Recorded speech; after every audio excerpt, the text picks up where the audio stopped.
you can read a person over weeks or months, watching them interact with their spouse, watching them interact in their private life and their public life, and then you come up and you think that you've got it right, if you dig into that vulnerability, right, and you say, hey, sometimes I don't like my wife, man. Like, I married her, I made a promise to a lot of people, but sometimes I really don't like her at all. And then they come back and they're like, man, I totally understand. Tell me more, right? And then you're breaking into that secret life. It's not because they should be ashamed, it's because they are ashamed.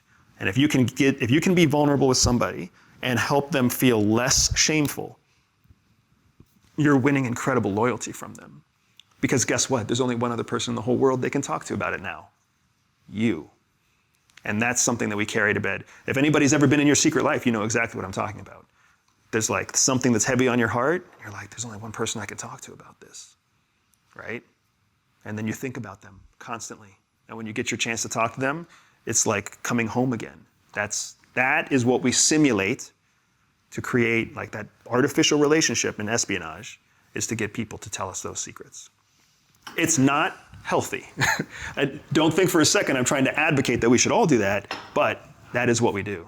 Well, I mean, I do think that it is applicable to customer service and leadership in the sense, you know, I think one of the things that made me good early on is I was just curious about people. I wasn't curious about the car. I could care less about the car. In fact, if they asked me about the car, I didn't know how to answer their questions, right? Because I wasn't a mechanic.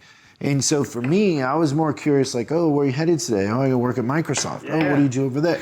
Like, and it was natural. It wasn't, I wasn't doing it for any other reason than that was just how I think. Like, I'm just genuinely curious. So I think that that has many applications, but it crosses over to if you want to serve a customer base and the exchange of value isn't just money, or you'll get more money if that exchange of value has an element of real interest in the customer. Correct. Authenticity. Because otherwise you're just selling a commodity, right. And then somebody else can sell that cheaper, they can make it cheaper. Yep.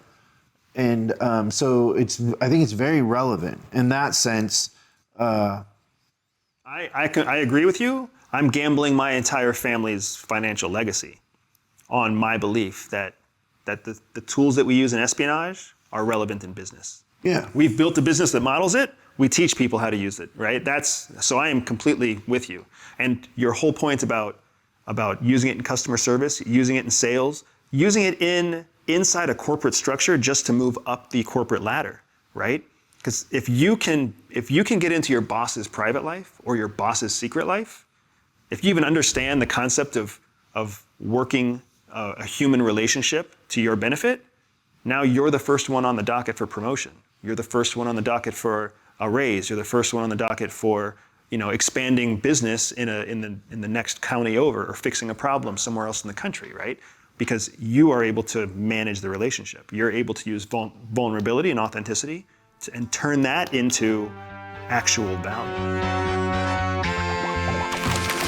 Freedom! So fresh, so